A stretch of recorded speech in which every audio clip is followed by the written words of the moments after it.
Good morning, everybody. Thank you for being here today. I hope you had a wonderful weekend.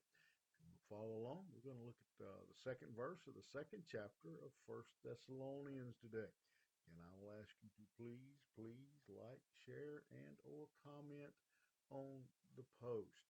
And again, it really does matter. I promise you, it's not for my ego, but it does indeed help get the message out. So, First Thessalonians chapter 2, verse 2. Paul says, "But though we had already suffered and been shamefully treated at Philippi, as you know, we had boldness in our God to declare to you the gospel of God in the midst of much conflict."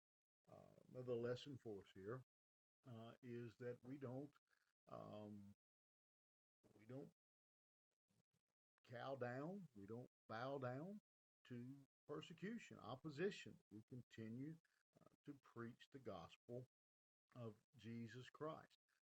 Before Paul had um, got to Thessalonica and started preaching there, he had already been abused and ridiculed, even thrown in prison when he had been in Philippi, been run out of town, in fact.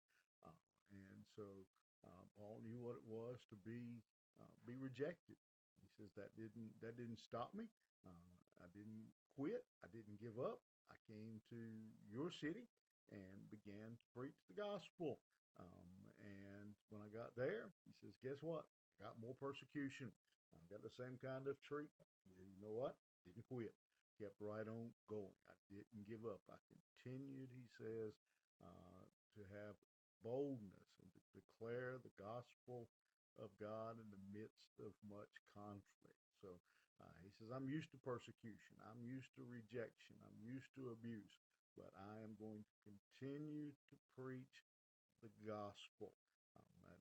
Again, a message that um, I'm afraid the church in the United States, not just the United States, but in our world, I know in many countries already, but it has gotten very dangerous to be a preacher of the gospel, be one who, not even just a preacher, but anybody who would try to live for Christ. It has gotten to be in many countries. It is very dangerous in those situations, and I think in most countries it's getting more difficult to live for Christ. But a genuine follower of Jesus Christ, not just a pastor or a preacher, but a follower of Jesus Christ, knows that they have been called, as Paul says here, to declare to you the gospel of God in the midst of much conflict.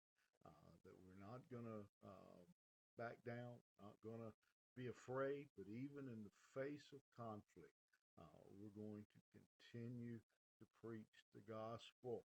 And Paul doesn't say, I'm going to attack people, I'm going to make fun of people, but no matter what, I'm going to continue to preach the gospel. We don't attack the critics, we don't attack and stoop to their level. We just simply keep preaching the gospel. That is the challenge that we have. And let me just say right here, maybe the challenge a lot of you are going to face here in the next few weeks at the Christmas season when you will be gathering with family and friends and co-workers.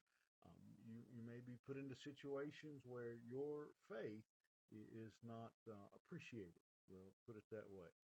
That you have relatives that won't appreciate you living for Christ, taking a stance on positions, taking a biblical stance on positions. But we continue to preach the gospel. We don't attack. We don't ridicule, but we continue to preach the gospel. Let me challenge you to do that this Christmas season. Continue to tell people, to declare the good news of Jesus Christ. Think about it. You have a good day. We'll see you here tomorrow morning.